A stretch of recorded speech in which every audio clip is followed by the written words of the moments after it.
북한에서 아오지 탄광이 뭔지 아세요? 거기 사람들은 일이 힘들어서 죽는 게 아닙니다. 굶어서 죽어요. 이 한 문장에 북한 체제의 전부가 들어있어요. 오늘 얘기는 단순한 탈북 스토리가 아닙니다. 한 사람이 어떻게 태어나기도 전에 이미 죄인으로 분류됐는지, 그리고 그 체제가 어떻게 3세대에 걸쳐 가족 전체를 지워나갔는지 그 구조 얘기입니다. 그리고 그 사람이 지금 강남에 살고 있어요. 일단 아오지부터 짚어야 합니다.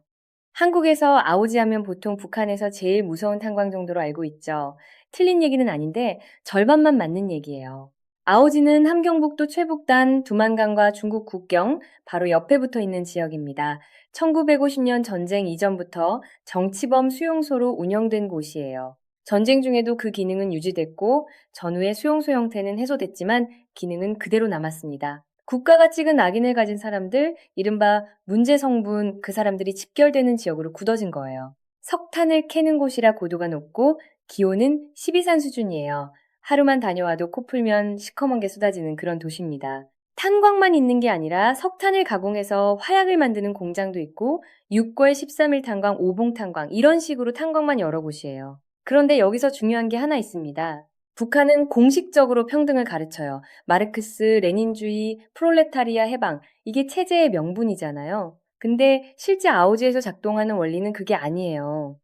아버지가 탐부면 아들도 탐부입니다. 손자도 탐부고 손녀도 탐부예요. 신분이 세습됩니다. 조선시대에 비교하는 분들이 있는데 조선시대 양반 신분은 수백 년에 한 번씩은 뒤집히는 게 있었어요. 아오지는 그것도 없습니다. 태어나는 순간 결정되고 죽을 때까지 변하지 않아요. 평등을 가르치는 체제가 그 어느 봉건 왕조보다 더 완고한 신분 사회를 만들어 놓은 겁니다. 그러면 왜 이 사람들이 아오지에 오게 됐을까요? 여기서부터 이야기가 달라집니다. 오늘 이 얘기의 주인공은 자신을 아오지 누나라고 부르는 탈북민입니다. 본명은 주은주 씨, 1982년 아오지에서 태어났어요. 그의 외할아버지는 서울 종로구 인사동 출신입니다. 경북 영양 출신의 친할아버지도 있어요. 그분들이 어떻게 아오지 탄광에 오게 됐느냐? 이게 이 가족 전체의 비극이 시작되는 지점이에요. 1950년 전쟁 직전, 한반도 곳곳에 청년들을 포섭하려는 북한 빨치산 세력이 활동하고 있었습니다. 당시 젊은 청년들 중에 좌에게 물든 사람들이 꽤 있었어요. 그 할아버지도 회유를 받아 9월산 게릴라 집결지에 들어갔는데 들어가서 옷을 보고 충격을 받습니다. 너무 허름한 거예요. 이걸로는 못 이기겠다 싶어서 거기서 도망을 쳤습니다. 1.4 후퇴 때 서울로 돌아왔는데 북한군이 어깨를 먼저 봤대요. 총을 맨 자국이 있냐 없냐로 군인인지 민간인인지 판별하는 거예요. 흔적이 없으니 그냥 보냈고 서울에 들어왔는데 거기서 이번엔 우영군으로 차출됩니다. 전투 중에 미군 시체 옆에 고인물을 떠야 마실 수 있었다는 얘기도 남겼어요. 그러다 러시아로 넘어갔다가 북한으로 다시 귀환하게 됩니다. 그때 북한 당국이 사람들을 모아놓고 말합니다. 고향에 가고 싶은 사람은 앞으로 나오라고. 몇 명이 나갔겠죠? 그 자리에서 전부 총살됩니다. 할아버지는 안 나갔어요. 9월산에서 이미 이 세력의 본성을 봤으니까요. 그래서 살았는데 그 이후 아오지 탄광으로 배치됩니다. 죽을 때까지 숨긴 비밀이 하나 있었어요. 남동생 한 명이 있었는데 그 남동생이 국군 장교였던 겁니다. 신문 과정에서 여동생 2명만 있다고 진술했고 그 비밀을 무덤까지 가져갔습니다. 만약 밝혀졌으면 본인은 물론 가족 전체가 다른 형태로 처리됐겠죠. 여기서 잠깐요. 이 가족이 아오지에 온 이유가 뭡니까? 할아버지가 전쟁 중에 어느 쪽 군대에 차출됐느냐, 남동생이 어느 쪽 군복을 입었느냐, 그게 이유입니다. 할아버지가 선택한 게 아니에요. 북한군에 의해 차출된 거예요. 남동생이 국군이었다는 것도 가족들이 선택한 일이 아니에요. 전쟁이 그 집안을 그렇게 갈라놓은 거죠. 그런데 그 결과가 3세대 후의 손녀딸 신분을 결정했습니다. 북한에서 아오지를 접경 지역에 두는 이유가 있어요. 전쟁이 다시 일어나면 거기서 그냥 죽이기 위해서라는 말이 있습니다. 중국 국경 바로 옆이니까 탈출이 쉬울 것 같지만 그래서 역설적으로 감시가 가장 촘촘한 곳이에요. 새별이나 회령처럼 가까운 도시로 이동하는 것조차 공식 여행 증명서 없이는 안 됩니다. 아오지 사람들은 아오지 안에서도 소구역으로 묶여 있었어요. 자기 자식의 행동까지 아버지가 당해보고 하는 감시 체계 들어보셨죠? 그 체계가 가장 촘촘하게 작동하는 곳이 바로 이런 지역입니다. 가족 중 한 명이라도 이탈하면 나머지 전부가 책임을 진다는 걸 평생 주입시켜 놓은 거예요. 이게 단순한 공포 정치가 아닙니다. 구조로 만들어 놓은 거예요. 아버지가 자식을 감시하고 자식이 아버지를 감시하는 구조. 그 안에서는 탈출이 개인의 배신이 아니라 가족 전체의 사형 선고가 됩니다. 북한의 성분 제도 한번 짚고 넘어가야 해요. 1960년대부터 북한은 인민을 핵심 계층, 동요 계층, 적대 계층으로 나눠서 관리해 왔어요. 핵심은 당 간부와 군 가족 같은 친체제 계층이고 적대는 지주 출신, 종교인, 월남자 가족, 국군 포로 및 그 후손들이에요. 이 성분이 한번 붙으면 결혼, 직업, 거주 지역, 배급량, 교육기회 삶의 모든 영역을 결정합니다. 주은주 씨 가족은 거기서 최하층이에요. 서울 출신 할아버지에 국군 장교 출신 할아버지, 남동생까지 그 성분이 쌓인 집안에서 태어난 거예요. 흥미로운 건 이 체제가 스스로는 그걸 인정하지 않는다는 거예요. 공식 문건 어디에도 성분 제도라는 말이 없어요. 공식적으로 북한은 계급이 없는 사회입니다. 근데 현실은 조선시대 어느 왕조보다도 더 촘촘하게 세습 신분이 작동하는 사회예요. 말과 현실 사이의 그 간극, 그게 이 체제의 본질입니다. 이게 80년대까지만 해도 어느 정도 유지가 됐어요. 탐부들은 배급을 잘 받았거든요. 교수나 의사보다 더 많이 받았습니다. 쌀로 1kg을 줬어요. 부양 인구는 300g인데 탐부는 쌀로 1kg. 그러니까 일단 먹고는 살았던 거죠. 1982년생인 주은주 씨가 철이 들던 87년, 88년, 89년. 그때까지는 동네에서 굶어 죽는 사람이 없었다고 합니다. 정어리가 지겨워서 버릴 정도였대요. 딱 1년 뒤에 그 정어리가 금이 됩니다. 90년대가 시작되면서 배급이 통째로 끊깁니다. 아오지는 오지라 물류 자체가 안 들어오는 곳이에요. 청진항에서 배급이 들어온다 해도 거기까지 운반할 인프라가 없어요. 배급이 늦거나 줄어드는 게 아니라 그냥 없어지는 겁니다. 1년 정도 배급이 밀리니까 굶어 죽기 시작해요. 8세대가 살던 동네에서 집들이 하나씩 사라집니다. 어느 집은 다 떠나서 빈집이 됐고 어느 집은 온 식구가 그 안에서 죽었어요. 7명이 살던 한 집에서 7구의 시신이 나왔습니다. 마지막에 죽는 건 아이들이에요. 어른들이 끝까지 아이한테 먹을 걸 주거든요. 그래서 할아버지, 할머니가 먼저 가고 남자들이 먼저 가고 엄마가 마지막까지 버티고 그 다음에 아이들이 가요. 동네 오빠가 길에 쓰러져 있는 걸 봤어요. 오전까지는 살아 있었는데 나중에 보니 죽어 있었습니다. 백가죽이 척추뼈에 달라붙어 있었어요. 개미가 코로 드나들고 있었고요. 어른들이 말했습니다.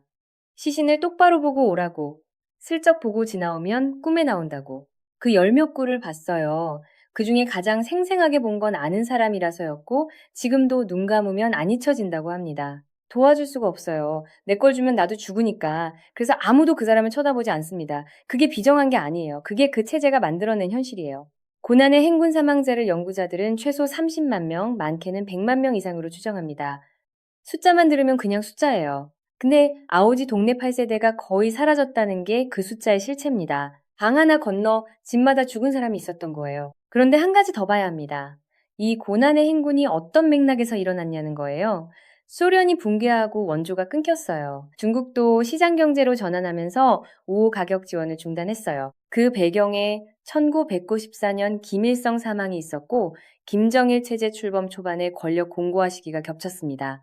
배급 붕괴는 단순한 자연재해가 아니에요. 체제가 외부 충격을 흡수하지 못하고 가장 약한 고리아오지 같은 변방지역, 적대 성분 계층의 고통을 전가한 결과입니다. 같은 시기 평양 간부들은 그렇게 굶어 죽지 않았어요. 고통은 평등하게 분배되지 않았습니다. 주은주 씨는 14살 때 아버지를 잃습니다. 한광에서 오래 일하면 폐결핵이 와요. 매연 속에서 일했으니까요. 아버지도 폐결핵을 앓고 있었는데 거기에 고난의 행군이 닥친 겁니다. dak혈을 하면서 돌아가셨어요. 하수구가 피로 가득 찼다고 합니다. 그걸 맨손으로 치우면서 지켜봤다고 해요. 눈이 감기지 않은 채로 돌아가셨대요. 아버지 돌아가시고 친할아버지, 친할머니도 그때 굶어서 돌아가십니다. 3살짜리 막내 동생, 11살 둘째 오빠, 14살 자신, 그리고 엄마 이렇게 남겨진 거예요. 99년에 학교를 졸업하고 탐부로 배치받았어요. 담배 반막대기 값을 뇌물로 쥐어주고 노동부 지도원을 찾아가서 최신소 전화교환원 자리를 얻어냅니다. 그나마 안으로 들어간 거죠. 교환원은 겨울에 난방 하나 없는 공간에서 24시간을 보내야 해요.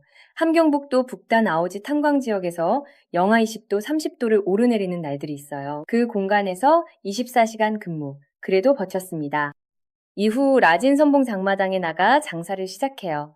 옥수수 20kg을 짊어지고 40km 산길을 걸어서 팔러 다닌 거예요. 그걸 반복하다 허리가 굽어지는 수준이 됐다고 합니다. 라진 선봉에서 중국 사람을 만납니다. 이게 자체로 불법이에요. 중국인과 접촉하면 보위부에 끌려가서 최소 6개월 노동 단련된데 거기서 굶어 죽을 수도 있어요. 일이 힘들어서 죽는 게 아니라 굶어서 죽는다는 말이 이겁니다. 설사만 걸려도 죽거든요. 면역이 사라지니까. 중국인이 제안을 합니다. 여기서 이렇게 어렵게 사느니 중국으로 가는 건 어떻겠냐고. 탈북은 생각조차 안 했던 거예요. 남한 출신 가족이라는 성분 때문에 다른 누구보다 더 깨끗하게 살아야 한다고 생각했거든요. 중국에 갔다 온 사람 중에 성경을 접했거나 남한 사람과 접촉했다는 게 밝혀지면 바로 총살했어요. 그러니까 탈북 자체를 고려 대상에 넣을 수가 없었던 거죠. 그런데 꽃제비 아이들이 그녀를 고발합니다. 중국인을 만나고 기다리던 자리에서 거기서 24시간 죽치고 있던 불황아 아이들이 보위부에 달려간 거예요. 보위부가 올라오기 전에 어린 남자아이가 살짝 귀띔을 해줬어요. 그나마 빵을 줬던 덕이었겠죠? 뛰어서 도망가면 잡힙니다. 대신 그 자리에 납작 엎드렸어요. 개암나무가 키 정도밖에 안 자라는데 5월이라 잎이 나온 상태라 잘 숨기만 하면 안 보였거든요. 보위부가 올라왔고 발길이 바로 앞에서 왔다 갔다 했어요. 숨도 안 쉬고 버텼습니다. 못 찾았어요. 올라가면서 소리쳤대요. 이름도 알고 있다. 무조건 잡아서 노동단련대 보내겠다고. 그 사람들이 내려가고 밤이 됐어요. 아오지로 돌아가면 이미 노동단련대 예약이 된 상태예요. 숨길 수가 없는 동네니까요. 그 어둠 속에서 맞은편 중국 쪽 불빛을 바라봤습니다. 그리고 생각했어요.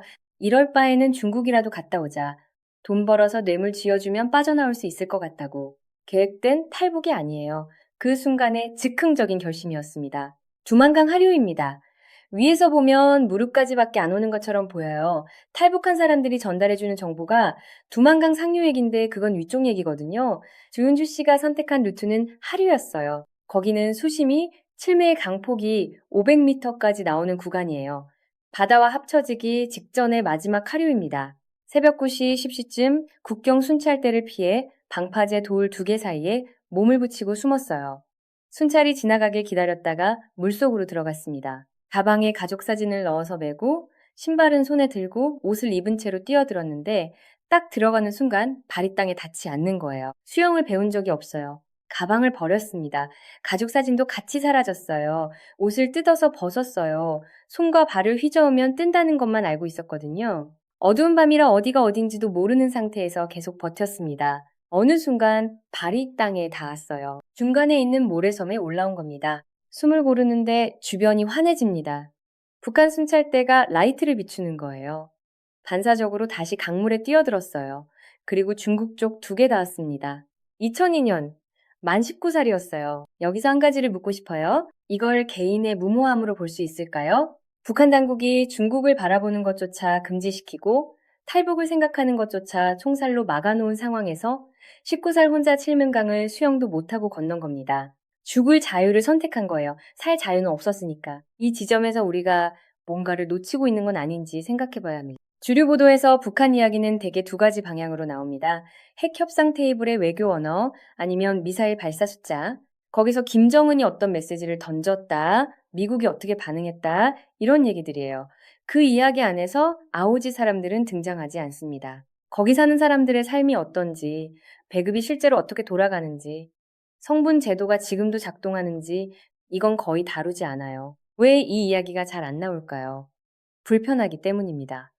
핵 협상 프레임은 북한 정권을 대화 상대로 올려놔야 돌아가거든요. 근데 아오지 이야기가 나오면 그 대화 상대가 어떤 체제인지가 너무 선명하게 보여요. 그게 불편한 거예요. 그래서 이 이야기는 보도보다 증언의 형태로 전해집니다. 탈북민은 현재 한국에 약 3만 4천 명 정도 정착해 있어요. 이분들이 직접 경험한 내용이 가장 1차적인 데이터인데 아이러니하게도 정작 정책 결정 과정에서는 이 증언들이 주변부에 머물러 있는 경우가 많아요. 전문가라는 분들이 평양 엘리트 동향이나 핵 능력 분석에 집중할 때 실제로 지방 탄광 도시에서 살다 온 사람들의 얘기는 배경 정보 취급을 받습니다.